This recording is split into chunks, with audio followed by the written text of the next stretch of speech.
सुखदेव जी कहने लगे राजा परीक्षित से, फिर क्या चाहिए? बोलो तुम क्या चाहते हो? बोले मैं ये चाहता हूं, कथितो वंश विस्तारो, कथितो वंश विस्तारो भवता सोम सूर्ययो। जिस प्रकार से आपने ये कथा मुझे सुनाई है, मैं चाहता हूं इस चंद्रवंश का, यानी कि उस वंश का जिस वंश में मेरे प्रभु ने जन्म लिया, आपने उसकी भी कथा कही, सूर्य वंश की भी कथा कही, लेकिन भगवान का जो चरित्र है आपने संक्षेप में समेट दिया, बहुत थोड़ी देर में समेट दिया। इससे मेरी पिपासा शांत नहीं हुई है। मैं चाहता हूं भगवान के जन्म को, भगवान की लीलाओं को, भगवान ने जो जो इस धराधाम पर अवतरित होकर के लीलाएं की, उनको आप विस्तार से सुनाइए। और इसी का नाम है भागवत का दसम स्कंद। ये दसम स्कंद है जिसमें कृष्ण चरित्र विस्तार से सुखदेव जी महाराज ने सुनाया है। बोले बाल कृष्ण लाल की जय। सुखदेव जी कहने लगे कि राजन एक काम तो कर लो। बोले क्या? 5 दिन से कथा सुन रहे हो, प्यास लग गई होगी, पानी पी लो, पानी पी लो थोड़ा सा। गंगा मैया साथ में बह रही हैं, थोड़ा पानी पी लो। भूख लग गई होगी, कुछ खा लो, फल इत्यादि खा लो। भोजन तो वहां कहां था, फल खा लो। बैठे बैठे थक गए होंगे राजन, विश्राम कर लो। परीक्षित कहने लगे कि प्रभु आपके मुख से निकला कथामृत का पान करने से अब ना मुझे भूख लगती है ना प्यास लगती है, ऐसी आपकी कथा का अमृत है। जीवन को तृप्त करने वाली है भगवान की कथा, भगवान का दर्शन कराने वाली है भगवान की कथा, भगवान का साक्षात दर्शन करा देती है। हृदय में आकर के वो विराजित हो जाते हैं प्रभु। तो मुझे ना प्यास रही है ना भूख रही है, और शरीर की थकान भी मेरी जाती रही है, बस आप इस कथा अमृत का पान मुझे कराते रहे। सुखदेव जी महाराज कहने लगे राजन फिर सुनो ध्यान से। आप कथा के रसिक हो सुनने में, तो हम कथा के रसिक हैं सुनाने में। हमारा भी व्यसन कथा सुनाना ही है, तो बेटा सुनते रहो। फिर सुखदेव जी महाराज कहने लगे कि धरा पर जब कंस का अत्याचार बढ़ गया और बहुत सारे ऐसे राक्षस प्रवृत्ति के राजा लोग हो गए, छल कपट से भरे हुए राजा लोग हो गए, और पृथ्वी पर पापाचार बढ़ गया, अत्याचार बढ़ गया, अनाचार बढ़ गया। पृथ्वी गाय का रूप बना करके देवताओं के पास गई, मैं बहुत कष्ट में हूं, पृथ्वी बहुत दुखी है, और देवताओं के पास गई है, गाय का रूप बना करके गई। ब्रह्मा जी सहित सभी देवता भगवान की स्तुति करने लगे। भगवान की स्तुति की है सबने, सब भगवान से वंदना करने लगे कि प्रभु हमारी रक्षा आप कीजिए, हमें बचाइए। दीन बंधु दीनानाथ मेरी लज्जा तेरे हाथ। सब भगवान से वरदान मांगने लगे। भगवान ने उन देवताओं की पुकार सुनकर के कहा कि तुम चिंता मत करो, निर्भीक हो जाओ, तुम्हारे मन में जो भय है उस भय को दूर भगा दो, बस हम प्रकट होने वाले हैं। कहां प्रकट होने वाले हैं? वसुदेव गृहे साक्षात भगवान पुरुष है पर है, जनिष्यते तत्प्रियार्थम संभवन्तु सुरस्त्रियः। घर भी बता दिया कौन से घर में आएंगे, स्थान भी बता दिया, मथुरा नगरी में वसुदेव और देवकी के घर में बस मैं प्रकट होने वाला हूं। और देवताओं तुम एक काम करो, क्या? तुम भी जाकर के अपना अपना स्थान कोई सुनिश्चित कर लो, अपना अपना स्थान देख लो। तो देवता लोग, ऋषि लोग, जिन ऋषि मुनियों की साधना कई कई हजार वर्ष की हो गई थी, वो सब सिद्ध जन वहां आकर के ब्रज में कोई गोपी का जन्म के रूप में जन्म ले लिया, किसी ने ग्वाले के रूप में जन्म लिया, कोई ग्वाला बन गया, कोई गोपी बन गया, कोई गऊ बन गया, कोई बछड़ा बन गया। जिसको जहां जहां स्थान मिला वहां वहां उसने जन्म ले लिया। और कुछ तो ऐसे रह गए जिनको कहीं भी कोई योनि मिली ही नहीं जन्म लेने के लिए, तो उन्होंने सोचा कि और ना सही तो इस ब्रज की झाड़ी ही बन जाते हैं। झाड़ी बन गए, वृक्ष बन गए, लता पता बन गए। तो आज वो ब्रज की महिमा ऐसी ही है।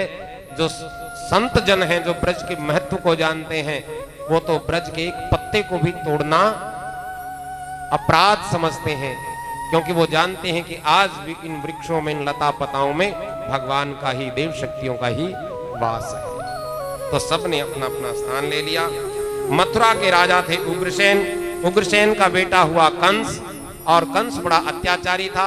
अपने पिता उग्रसेन को ही कैद में डाल दिया, और लोगों के सामने अच्छा बनने के लिए, अपने पिता को बुरा दिखाने के लिए और स्वयं अच्छा बनने के लिए क्या किया, अपनी चचेरी बहन देवकी का विवाह किया और उसकी डोली छोड़ने के लिए खुद ही जा रहा है। वसुदेव जी के साथ देवकी का विवाह हुआ, लेकिन देवता लोग जानते हैं कि बड़ा कपटी है, दिखावे मात्र के लिए ही ऐसा कर रहा है तो बड़ा कपटी, बड़ा पापी है, बड़ा अत्याचारी है। तो जब डोली लेकर के जा रहा था, विदा करने के लिए देवकी को जा रहा था, तो एक आकाशवाणी सुनाई दी, अस्यास्त्वामष्टमो गर्भो हंतायाम बहे बुधः। अरे अबोध, तो जिसको विदा करने के लिए जा रहा है, इसका अष्टम गर्भ तुम्हारा काल बन करके आने वाला है। आकाशवाणी सुनकर के कंस भयभीत हो गया, और डरे हुए कंस ने देवकी के केश पकड़ लिए, तलवार अपनी निकाल ली। अष्टम गर्भ तो तब होगा जब देवकी को मैं छोड़ूंगा, देवकी को अभी समाप्त कर दूंगा, रहेगी ही नहीं देवकी, तो इसकी संतान कहां से आएगी। और इस तरह से जब देवकी पर आया हुआ संकट वसुदेव जी ने देखा, तो वसुदेव ने कंस को हर प्रकार की विधि से समझाने का प्रयास किया, और ये कह दिया कि कंस चिंता मत करो, तुम्हें देवकी से तो कोई डर नहीं है, देवकी की संतान से भय है, देवकी की संतान से भय है, तो मैं तुम्हें वचन देता हूं कि जो भी संतान देवकी की होगी वो तुम्हें ला करके सौंप दूंगा। तो कंस ने दोनों दंपत्ति को जेल में डाल दिया। समय आया, पहला पुत्र हुआ। जब लेकर के सामने उसके गए, कंस के सामने गए, तो कंस के मन में दया आई और छोड़ दिया। देवताओं में खलबली मची। नारद जी वहां आए। नारद जी ने देखा कि ये क्या हो गया, कंस के मन में इतनी करुणा, और नारद कंस के पास आए। कुछ कहते हैं कि नारद ने आकर के ये कहा कि देवकी का पुत्र तुम्हारा काल है, ऐसा नहीं कहा, बल्कि एक संकेत करके गए हैं। क्या संकेत करके गए कि ये जितने भी ये ब्रजवासी हैं, सभी के सभी देव हैं, देवियां। जो भी ये देवकी की कोई भी संतान है, वो संतान सामान्य संतान नहीं है, ये सब के सब देव और देवियां। बस कंस के मन में आया, जब नारद जी तो चले गए, तो कंस के मन में विचार आया कि संत सीधा सीधा तो कहा नहीं करते। तो बस भयभीत होकर के वो देवकी के पुत्र को वहां बुलाया, मंगवाया गया।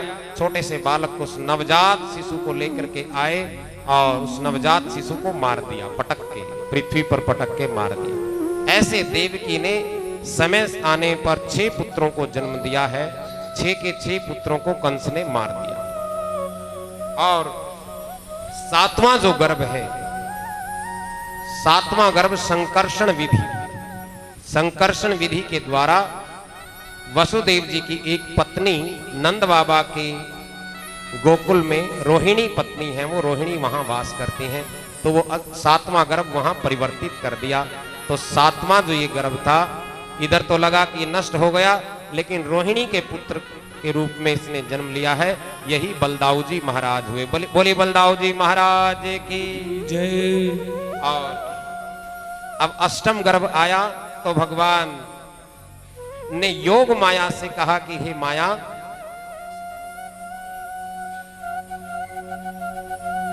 योग माया को कहा भगवान ने कि तुम मेरी सहयोगी बन जाओ, मेरी सहचरी बन जाओ, और कली काल में तुम्हारी अनेक नामों से लोग पूजा करेंगे। कोई दुर्गा नाम से पूजा करेगा, कोई गायत्री नाम से, सावित्री नाम से पूजा करेगा, अष्टभुजा के रूप में कोई तुम्हारी पूजा करेगा, स्थान स्थान पर तुम्हारी पूजा होगी, तुम मेरे इस काज में सहयोगी बन जाओ। तो इस तरह से योग माया उस समय आई और वो पावन बेला आई जब भगवान प्रकट होने वाले।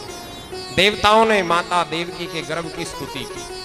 सत्यव्रतम सत्य परम त्रिसत्यम सतस्य योनिम निहितम च सत्ये सतस्य सत्यमृत सत्य नेत्रम सत्यतमकम त्वाम शरणम प्रपन्ना त्वाम शरणम प्रपन्ना। पाप का अंत करने के लिए, धर्म की स्थापना करने के लिए हे प्रभु आप बार बार जन्म लेते हो।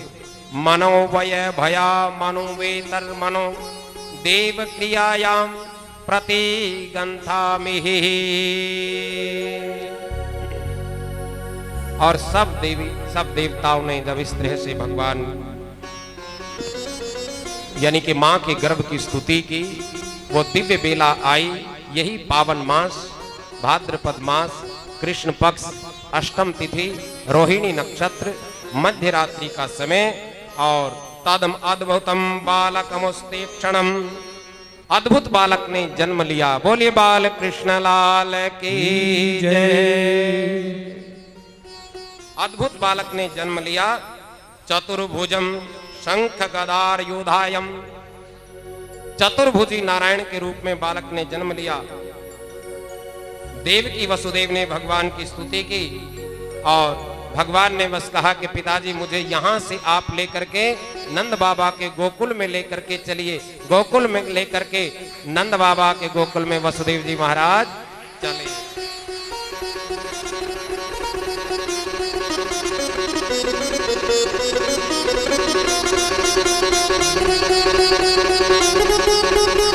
बोलिए बाल कृष्ण लाल की जय। स्वागतम कृष्णा स्वागतम कृष्णा स्वागतम कृष्णा शरणागतम कृष्णा। अभी आप बैठे रहें तो थोड़ा ठीक रहेगा। बैठे रहें थोड़ी देर के लिए, बैठ जाओ। जो सुनने में आनंद है ना, और बैठे बैठे झांकी का दर्शन करते रहें। जब उठना होगा एक ही साथ उठना। बैठो, अभी बैठ जाओ, भगवान की स्तुति कीजिए। स्वागतम कृष्णा शरणागतम कृष्णा स्वागतम कृष्णा शरणागतम कृष्णा। भगवान का स्वागत किया। आप सब भी अपने मन में देखो, भगवत सत्ता को अपने मन में अवतरित होने दो।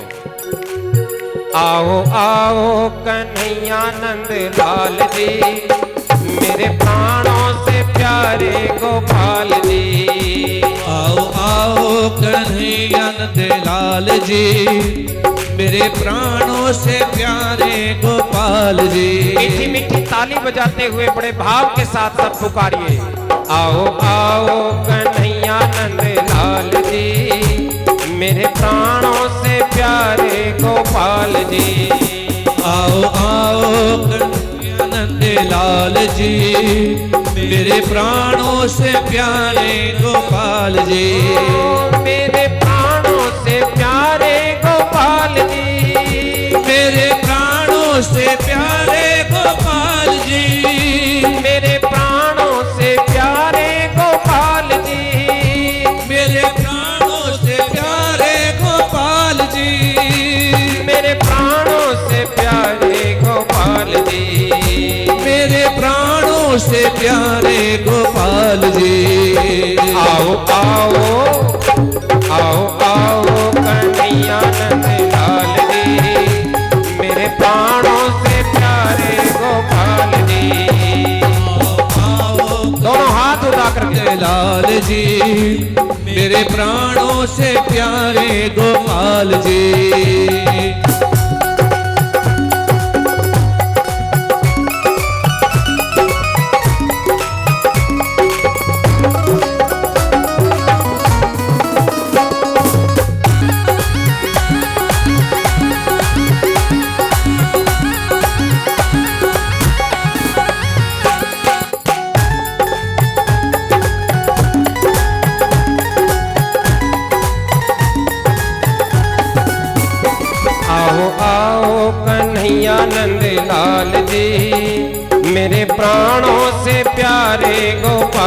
जी। आओ आओ कन्हैया नंद लाल जी, मेरे प्राणों से प्यारे गोपाल जी, मेरे प्राणों से प्यारे गोपाल जी, मेरे प्राणों से प्यारे गोपाल जी, ओ मेरे प्राणों से प्यारे गोपाल जी। नंद भवन में इस तरह से सभी गोपियां ग्वाल भगवान को पुकार रहे हैं और नंद बाबा के गोकुल में वसुदेव जी महाराज उस बालक को छोड़ करके आए हैं और वहां मैया यशोदा ने एक कन्या को जन्म दिया है। माया रूपी उस कन्या को लेकर के वापस आ गई मथुरा और जेल के ताले फिर बंद हो गए, जेल कोठरी में फिर बंद हो गए। देखो ध्यान देना, भगवान का प्रकाश जीवन में आता है तो प्रकाश क्या करता है? सत्यम परम धीमहि। जब भगवान का प्रकाश जीवन में आता है, बुद्धि में आता है, तो बुद्धि सन्मार्ग पर चलती है, बंधन टूट जाते हैं, सर्वत्र प्रकाश ही प्रकाश हो जाता है। और वसुदेव जी जेल की कोठरी में बंद थे, लेकिन भगवत सत्ता का प्रकाश आया तो जेल की कोठरी के ताले खुल गए, दरवाजे खुल गए। ऐसे ही भगवान का प्रकाश जब मति में आता है, बंधुओं माताओं, अज्ञान का, अविद्या का, अंधकार के सब प्रकार के पर्दे दूर हो जाते हैं, सब ताले खुल जाते हैं। और माया आती है, माया आती है तो माया बंधनकारी है। ध्यान देना बस अब झूमोगे ही आप, लेकिन ये तत्व की बात आपको बता दी। भगवान का प्रकाश है तो बंधन मुक्त करने वाला है, माया है तो माया बंधन में बांधने वाली है। वापस इधर आए, फिर जेल की कोठरी में बंद हो गए और कन्या के रूप में रुदन की आवाज जब सुनी, कंस दौड़ा दौड़ा दौड़ा दौड़ा आया। जैसे उस कन्या को मारने के लिए हाथ में पकड़ा, छूट करके आकाश में गई और कहने लगी, अरे मूर्ख, तुझे मारने वाला तो इस ब्रज में प्रकट हो चुका है। बस कंस, फिर कंस ने वसुदेव और देवकी को कैद से मुक्त उस समय किया। और इधर ये तो मथुरा में जो हो रहा है हो रहा है, हम तो वहां चलते हैं जहां आनंद कंद भगवान प्रकट हुए हैं। तो सब चलेंगे ना गोकुल में, चलोगे या नहीं? देखो मैंने पूछा है आपसे, नंदोत्सव में चलोगे ना? हाँ, तो नंदोत्सव में सब चलेंगे। सखी चलो, गोपियां कह रही हैं आपस में सब इकट्ठी होकर के, अरे सखी चलो, नंद के यहाँ लाला भयो है। ओ सखी चलो नंद के द्वार, हो द्वार, कान्हा के दर्शन करियावे। सखी चलो नंद के द्वार, हो द्वार, कान्हा के दर्शन करियावे।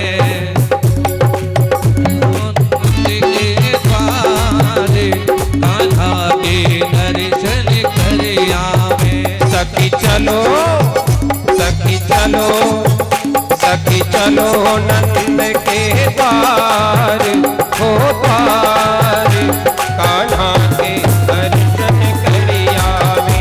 सखी चलो नंद के द्वार, कान्हा का दर्शन करियावे। कान्हा के दर्शन करियावे, कान्हा के दर्शन करियावे। कान्हा के दर्शन करियावे, कान्हा के दर्शन करियावे। सखी चलो, सखी चलो, सखी चलो नंद के द्वार, हो द्वार, कान्हा के दर्शन करियावे। सखी चलो नंद के द्वार, हो द्वार, दर्शन करियावे।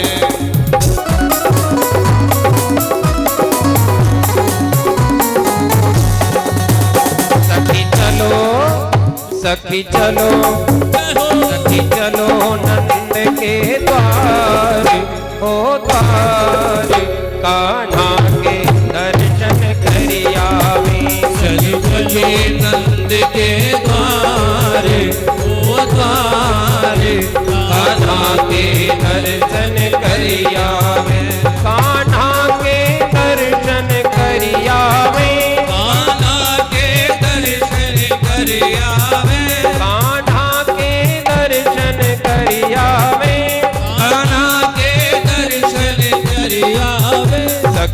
चलो जय हो सखी चलो जय हो सखी चलो नंद के द्वार कान्हा के दर्शन करि आवे चलो नंद के द्वार कान्हा के दर्शन कर आवे बोलिए बाल कृष्ण लाल की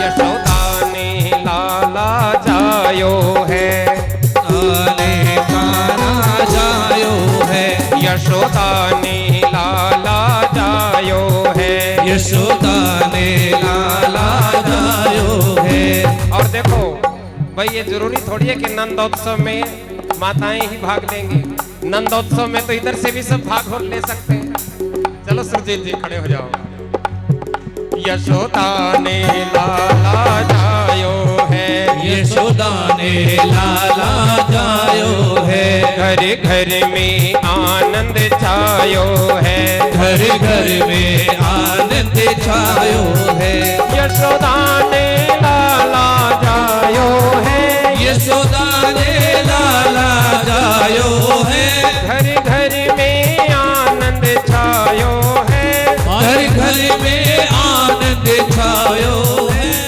सब ही के मन भायो है सबके मन ही भायो है मिल गाओ मिल गाओ मिल गाओ मंगल चार हो चार कान्हा के दर्शन करि आवे एक बार कान्हा दर्शन कर आवे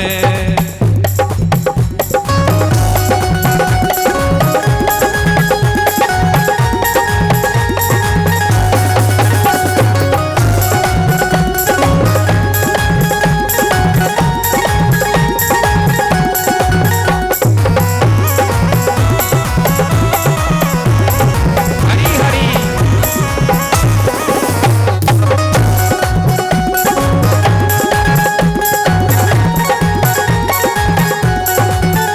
और ये लाला कैसे हैं भयो चंद्रवंश उजियारो है भयो चंद्रयंश उजियारो है भयो चंद्रवंश उजियारो है भयो चंद्रवंश उजियारो है मिट गयो दुखद अंधियारो है मिट गयो दुखद अंधियारो है जीवन में जब भगवान का प्रकाश आता है तो हर प्रकार का दुखद अंधियारा मिट जाता है भयो चंद्रवंश उजियारो है भयो चंद्रवंश उजियारो है मिट गयो दुखद अंधियारो है मिट गयो दुखद अंधियारो है भयो चंद्रवंश उजियारो है भयो चंद्रवंश उजियारो है मिट गयो दुखद अंधियारो है मिट गयो दुखद अंधियारो है और आज जाग्यो भाग्य हमारो है आज जाग्यो भाग्य हमारो है आज जाग्यो भाग्य हमारो है आज जाग्यो भाग्य हमारो है मिलो आज जन्म को सार हो सार कान्हा के दर्शन करि आवे तो नंद के द्वार ओ द्वार कान्हा के दर्शन कर आवे सखी चलो नंद के द्वार हो द्वार कान्हा के दर्शन करि आवे चल चलो नंद के द्वार ओ द्वार कान्हा को दर्शन कर आवे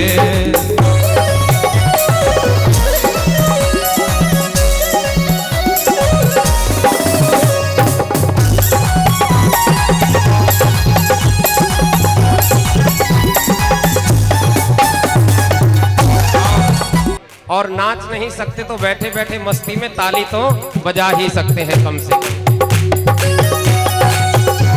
हरी हरी।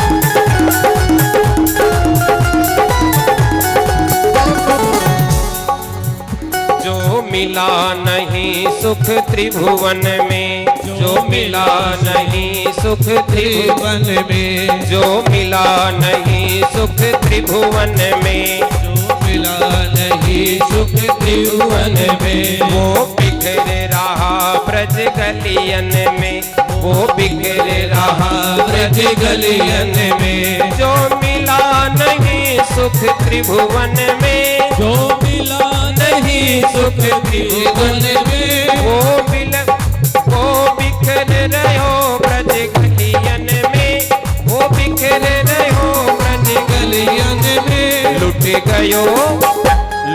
गयो कुंवर मझधार, मझधार कान्हा के दर्शन करियावे, सखी चलो नंद के द्वार, ओ द्वार कान्हा के दर्शन करियावे, ओ नंद के द्वार, ओ द्वार कान्हा के दर्शन करियावे, सखी चलो नंद के द्वार, ओ द्वार कान्हा के दर्शन करियावे, सखी चलो नंद के द्वार, ओ द्वार कान्हा के दर्शन करियावे, कान्हा के दर्शन करियावे, कान्हा के दर्शन करियावे, कान्हा के दर्शन करियावे, कान्हा के दर्शन करियावे, कान्हा के दर्शन करियावे, लाला के दर्शन करियावे, कान्हा के दर्शन करियावे, लाला के दर्शन करिया। भाई ये तो चले हैं सब लाला के दर्शन करने के लिए, और दर्शन करने के लिए आए तो फिर बधाई भी बज रही है वहां। आप सबको भी बहुत बहुत बधाई हो, सबको बधाई हो। अपने बीच इस कथा को श्रवण करने के लिए अनेक महानुभाव, अनेक देवियां, अनेक बहनें, माताएं, जिनको मैं व्यक्तिगत रूप से जानता हूं, नहीं जानता हूं, वो सब आते हैं। विशेष रूप से आज आदरणीय सुभाष जी आर्य, जो अपने सेक्टर 7 के ही सूर्य एनक्लेव जो है, यानी कि 6 से लगता हुआ ही सूर्य एनक्लेव के प्रधान हैं, आदरणीय सुभाष जी अपने बीच आए हुए हैं। अभिनंदन है, आपका स्वागत है। और बहुत धर्मपरायण व्यक्ति हैं। 2 साल हो गए लगातार, 2 से भी ऊपर, हर महीने के पहले रविवार को सूर्य एनक्लेव में इनके पुरस्कार से हवन यज्ञ होता है। इन्हीं के साथ साथ आदरणीय सुरजीत जी सुभरी, जो शिक्षाविद हैं, एक अच्छे वक्ता हैं, विद्वान हैं, सुरजीत जी का भी आगमन हुआ है। अभिनंदन आप लोगों को। महावीर गुप्ता जी हर रोज कथा श्रवण करने के लिए नरसी विलेज से आते हैं, बड़े भाव से कथा को श्रवण करते हैं। बहुत बहुत आभार, आप सबका ही आभार। और अब बधाई की बेला है।